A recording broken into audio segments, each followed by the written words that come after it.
Hi everyone, Sid here, back in the car, ready to film another improv journal entry. I think this is entry number 3 or 4.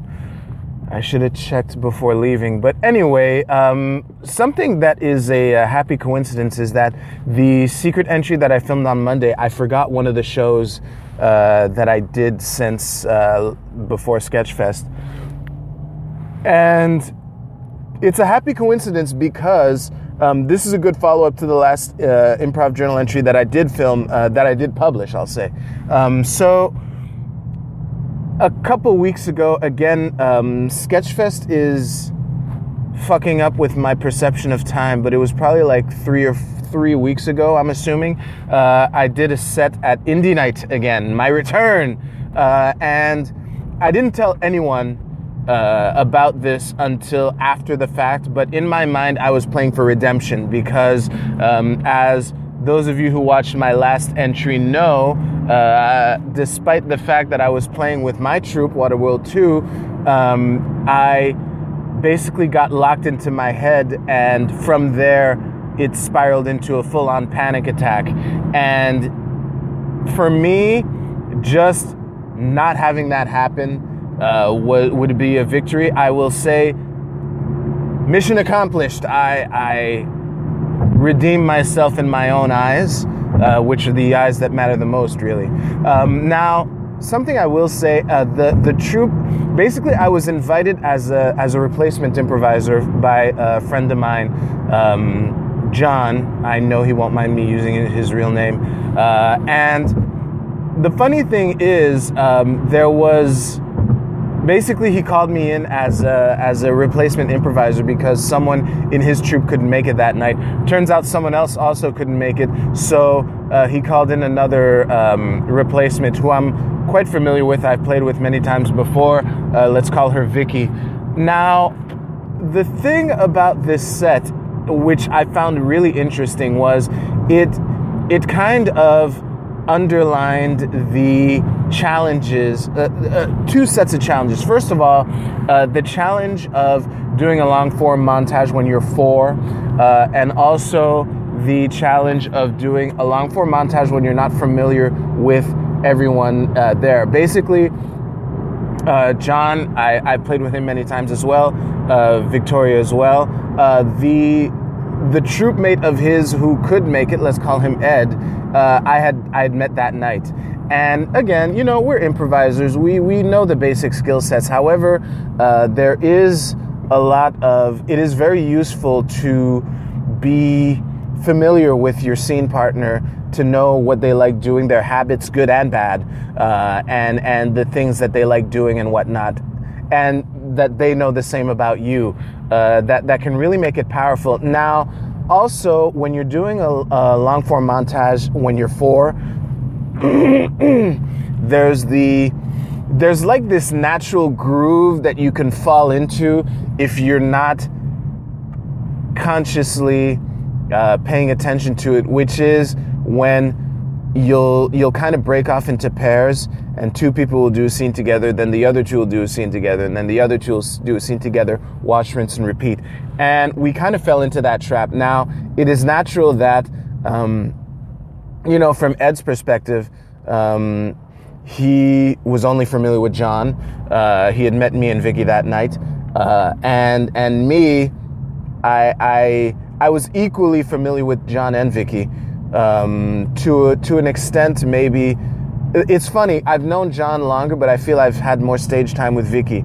But coming back to the set, we totally fell into that trap, and it was difficult to break out of it. There was one scene that involved all 4 of us, which was really cool, like a checkers tournament, something like that. Basically, I initiated by telling Vicky that I love playing chess with her, and then Ed walked onto our stage a bit later on in that scene and basically turned it into this, you know, pro wrestling style checkers match in the middle of the ring and shit.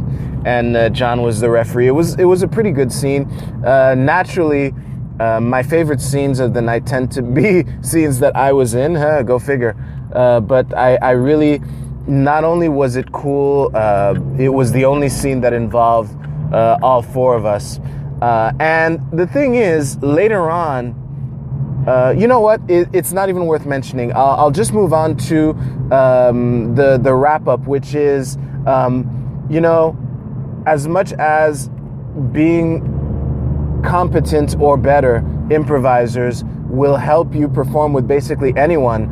Actually, Tuesday on LBI, where I perform, which is the show I'm going to move on to in a second, two people did a duo together who had met that night. They had met for the first time maybe an hour before their set, and it was really good. I really enjoyed it. So, you know, it can happen. Again, I will just work on the assumption that these two are just better improvisers, but you know, it illustrates that. So to wrap it up, knowing your scene partners really is an advantage, hence the importance of practicing, and you know, when you're four, just be mindful of the breaking off into pairs and just having two people do two scenes, do their scenes like one pair, and something as simple as tagging out will break that right away.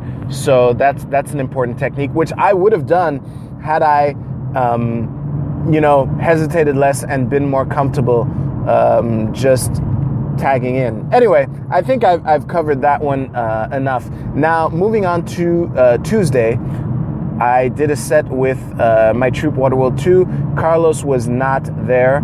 He was doing a set at Sketchfest in French that I was very disappointed to have missed, but hey, shit happens. And so we were four. Now,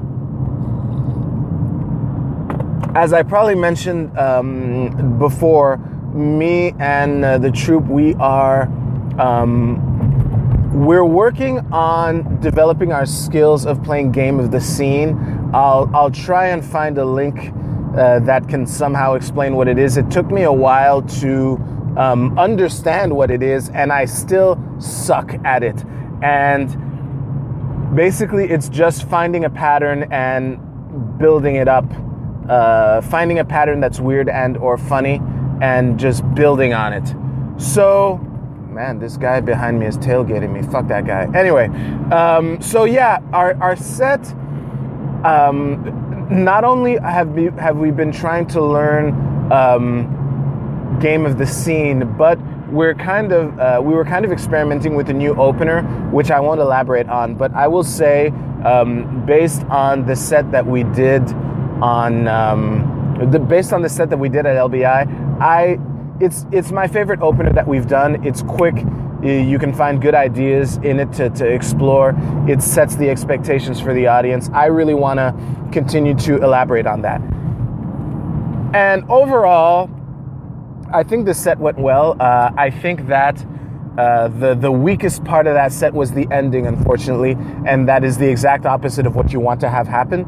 And I will warn you now, when I get into why the ending was so weak, it's going to sound like I'm throwing the rest of my troupe mates under the bus. However, and this is part of why I enjoy filming these, why I knew I would enjoy the idea of an improv journal.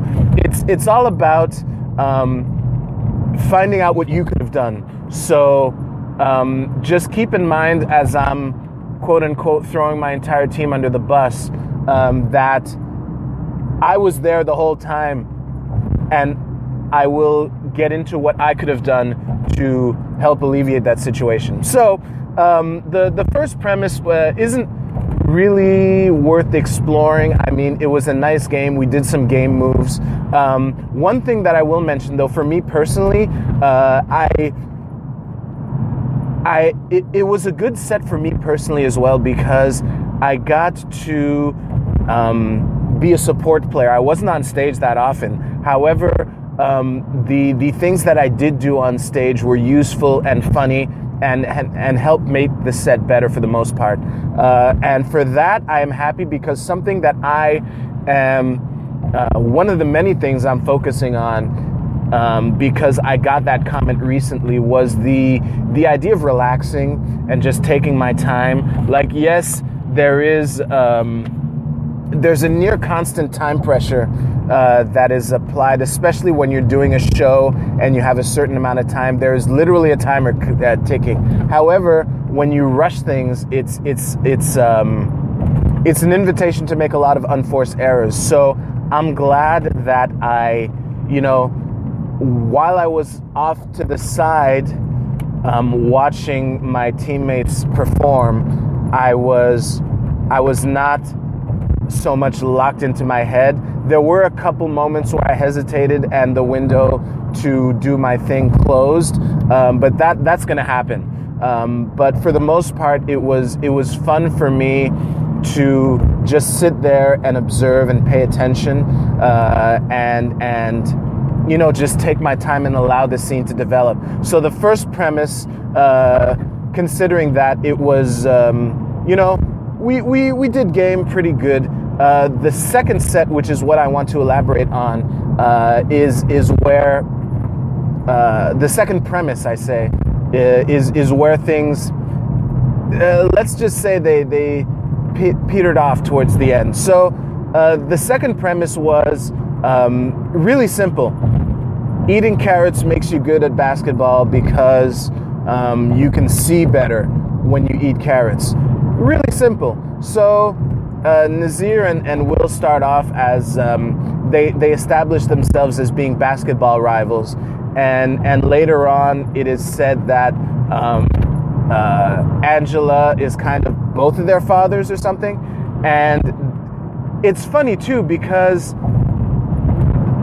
I think, and I know I've mentioned this before, part of the things that my troupe struggles with is bringing too many ideas into the set. However, one of the ideas that they brought on helped me jump into that sequence, let's say, and it was the fact that their father kind of created some kind of super being in a lab, and I know that Will told Nazir, like, you watch too much Dragon Ball, and I'm familiar enough with Dragon Ball, the Dragon Ball mythos, to like jump onto that and use it. So later on in the set, when Angela was doing a scene with Nazir, her son, or Will, her son, I think it was Will. Anyway, I tag Will out, and then I basically initiate as being the super being that Angela had created to defeat her sons at basketball.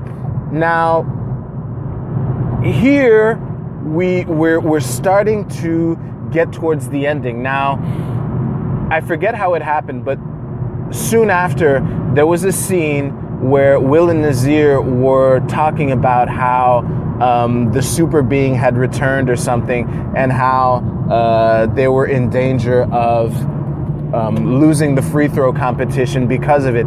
And they advanced the idea that we have to work together in order to defeat Basketballo. That was the best name that I could come up with for myself. So they established, like, they're conspiring behind my back to work together to defeat me. And in my mind, it's like, good, we have everything we need for an ending. So I walk on stage, I say, cut to the free throw competition. And then as to me is obvious, the bad guy has to take the first shot so that the good guys can defeat him after. So I cut to the free throw competition.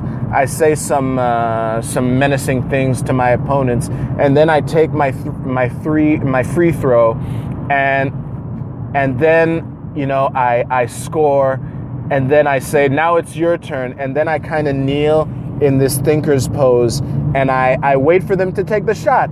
Now, in my mind, again, we have everything we need to do the ending, and now I took my shot, it's on them. So now they're holding the ball together, and then they start rubbing the ball, and then they start blowing on the ball, and then they bring celery onto the table, and in my mind, I'm kneeling there thinking, like, why aren't they just taking the shot to end this? And long story short, they continued to pitter-patter. Angela ended up walking on stage in an attempt to save the set. She ended the set. The blow line was on "I Never Loved You." When she said that to one of her sons, I think it was Nazir's character. But the bottom line is, like, you know, the ending was weak, but the ending was already in really bad shape before Angela even walked on. It was a noble attempt on her part to save it. I think it was definitely as good as it was going to get at that point. Now, here is what I could have done, because again, I was kneeling there and I was thinking, like, why aren't they just taking the shot? And I felt like saying this. However, I was too committed to my character decision of just kneeling there waiting for them to take the shot, because in my mind it would make no sense for your opponent to encourage you to take the action steps necessary to defeat him. So I just stood there, knelt there. The next day I thought of something I could have done, which would have helped me, because I like the idea of coaching my scene mates while on stage. I think that's really cool. I love it when Will does that. And even when he does it in an annoying way, I could just talk in the scene about how much Will's character annoys me. So it's win-win no matter what. You can't lose. Now, something very simple that I could have done, which I wish I would have done, it would have saved potentially the ending of this set, which was to just say, basically ghosting. So my character would still have been there kneeling, but then to say we hear a disembodied voice that only these two people can hear, and then I would have done these ethereal hand motions and shit and said, the voice says, "You have everything you need, just take the damn shot, take the damn shot, take the damn shot."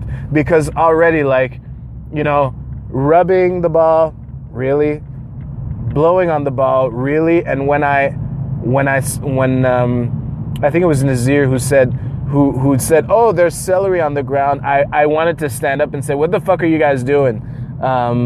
But that's a me problem. I'm frequently annoyed by my scene partners. It happens at least once a night, which says more about me. Anyway, the bottom line is, the overreaching theme in this journal is, even as easy and tempting as it is to blame your scene partner for something that doesn't go as you would like, there's almost always something you could have done. And, you know, chalking it up to experience and learning from it is part of the reason why I'm enjoying this improv journal, which has gone long enough. Wow, we're almost 20 minutes in. So thank you very much for watching. Again, if you want more of these, please let me know. If you want less of these, please let me know. And yeah, you'll find links to my social media below. And on that note, yes, and you have a good day. Thanks.